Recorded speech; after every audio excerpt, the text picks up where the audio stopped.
Coming up next on Frontline. You're watching your son die in front of you, and there's absolutely nothing you can do. A drug-resistant superbug shows up in a young patient after NIH doctors thought the outbreak was over. You're in the best medical facility in the world. The doctors can do nothing. We can do nothing. Outbreak at NIH begins right now.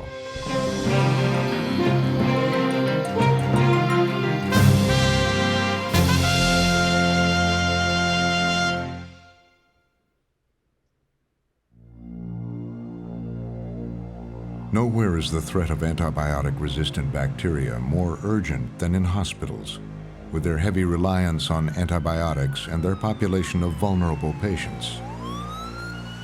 There have been problems in hospitals around the country, and over the past decade, hospitals in the New York City area have become the epicenter of a particularly resistant and deadly superbug. It's called KPC.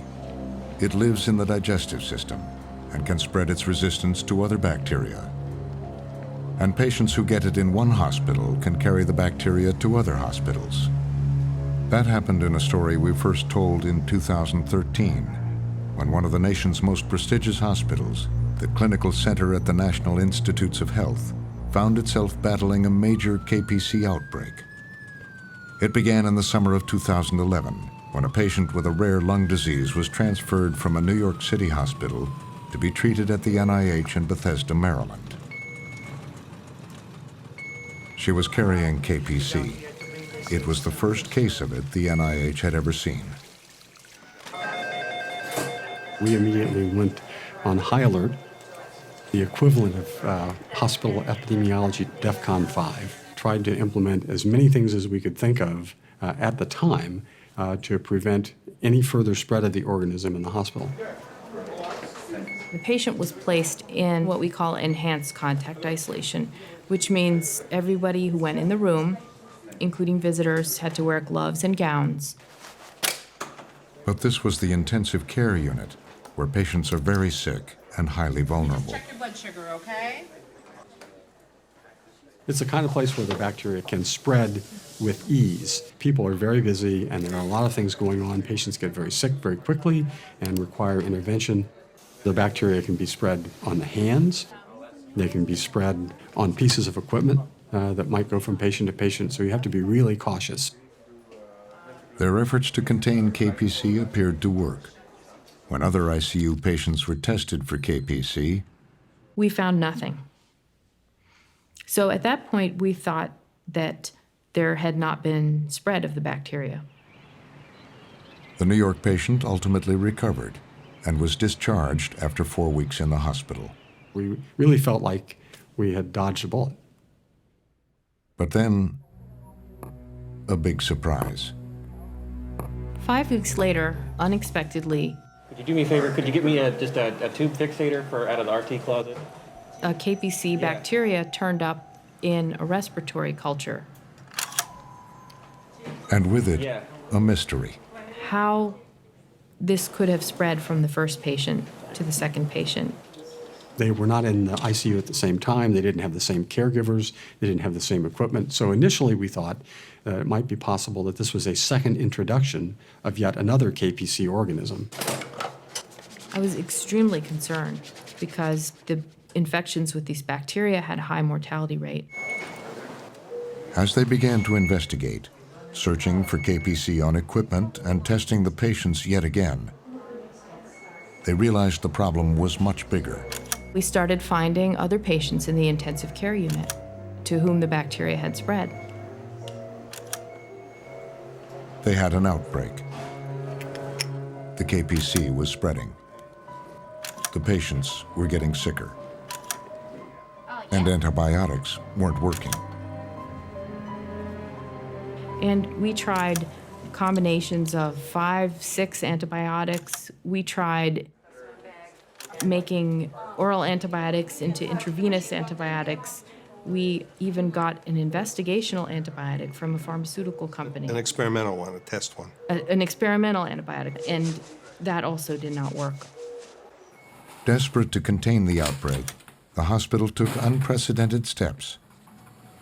They created a separate ICU for KPC patients, brought in robots to disinfect empty rooms. Had monitors here reminding us to wash our hands, built a whole wall up in the other side. We moved every patient in the ICU, completely cleaned it, moved patients back in. And no matter what we did, the bacteria was still spreading. We didn't know what was going on. With the hospital in crisis, genetic researchers in Building 49 next door were scrambling to figure out how the KPC was spreading. We had now gotten to the point where they were identifying a patient a week, and it was not clear how these patients might be related to each other. This bacteria has the capacity to live in By the stomach comparing of- the DNA in the KPC samples, the researchers made an alarming discovery. Silent carriers, people who were carrying the bacteria but showing no signs of infection, were spreading the KPC.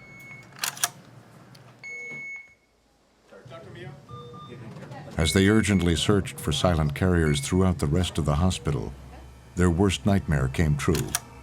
The outbreak had spread beyond the ICU. That's a very scary moment. Suddenly, it's in the general patient population. The staff was in a panic. As they looked on helplessly, patients began to die.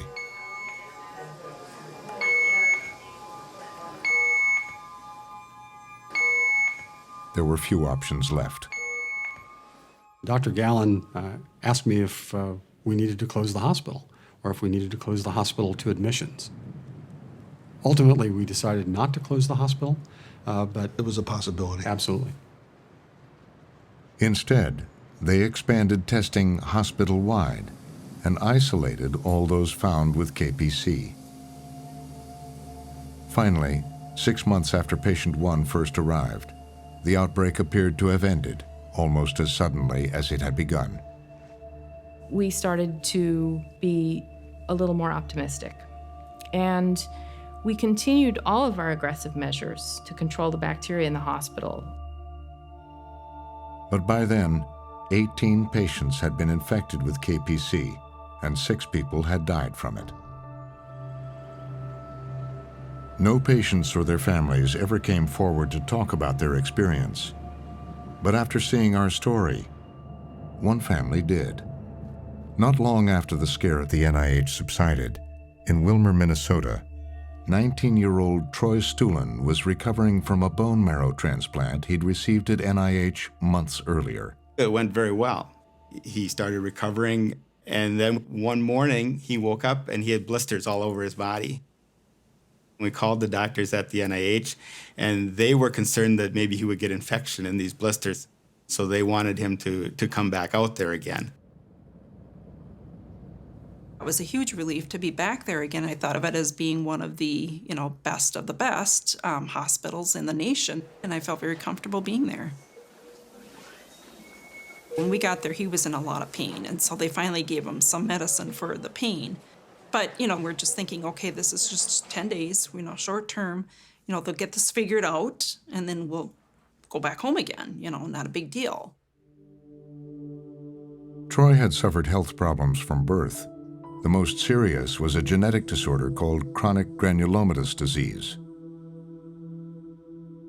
As he reached his teens, Troy's illness was causing serious gastrointestinal problems, and his doctors recommended he undergo a difficult and risky bone marrow transplant at NIH. And Troy was totally on board about it. He said, if I have the transplant and I'm cured, I win because I'm healthy and I'm normal. If I die, I win because I go to heaven. Troy's transplant actually took place at NIH during the KPC outbreak, but he was on another floor and unaffected by it. Now that he was back, his weakened state left him dangerously susceptible to infections. As the days turned into months, his complications worsened. As the months progressed, they just couldn't figure out what to do with his skin. He was in ICU probably 4 or 5 times. It was kind of a balancing act that whole time, how to properly treat him, whether he needed platelets, whether he needed blood, whether he needed more steroids. basically it got to the point it was like, okay, what's next? What's the next bad thing that's going to happen? Then, in August 2012, the doctors brought some shocking news. Troy tested positive for KPC. It was 8 months after the hospital thought the outbreak was over. When the bacteria came back, did it surprise you? That more than surprised me. I mean, that was devastating. It sort of brought back all of the emotions of the fall, a feeling as though we finally have this situation under control, and then a new patient being identified. I remember the doctor coming in and saying, we discovered Troy has KPC, and said we're going to move him across the hall to the isolation unit. I kind of Googled it and stuff like that, and learning that, hey, this is a pretty serious infection. This is one of those super bugs.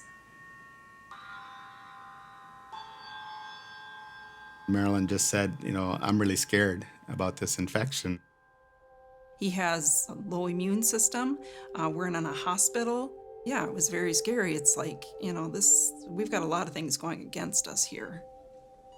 But he was doing okay with it, and I'm thinking, okay, well, maybe he'll be fine. He had acquired other infections along the way, but they always had antibiotics that were used, and he was able to get through those infections. At first, Troy was put on a powerful but toxic antibiotic called colistin, and it appeared to be working.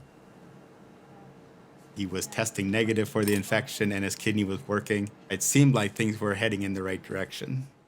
I was actually heading back home again, and literally a half hour before I left the hospital, the chaplain and the nurse came and asked Marilyn and I if they could meet with us. They just said, you need to start preparing to talk to your son about dying, a possibility of dying. They said, we've seen this infection before, and it doesn't always end well. Sure enough, a few days later, the doctor said that the infection has mutated and that the colistin is no longer being effective.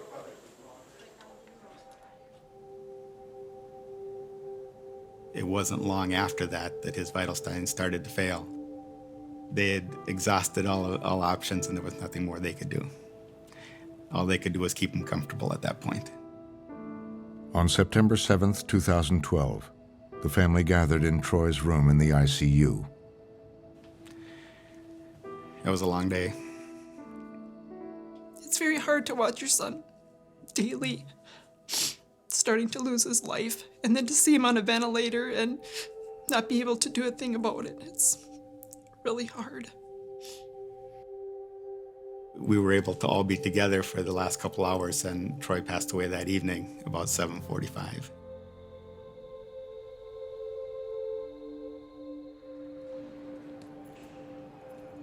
The doctors said a KPC patient from the earlier outbreak had probably brought the superbug back to the hospital during a routine follow-up. But they were unsure how Troy had come in contact with it. He was the last victim of the KPC outbreak. Do you think KPC is now gone from your hospital? Oh, no, absolutely not. I think that we have to be extremely vigilant in the coming years. The rate of these infections has risen sharply during the past decade. Hospitals are generally not required to report details of outbreaks like this one to the public, but the researchers at NIH believe the lessons are important and must be shared. Talking about hospital infections is really difficult for a hospital because we all know that when you come to the hospital, there are certain risks, but we've now laid bare what are those risks. We owe it to those patients to honor those patients by ensuring that this does not happen in another hospital. If I had a major message, it would be that it's never going to end. This organism and organisms like this are going to be with us.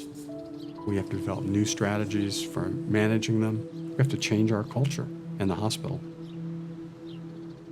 The surprise to me was that he didn't die from the bone marrow transplant, which is what, if there was going to be a problem, we thought it would be tied to the bone marrow transplant.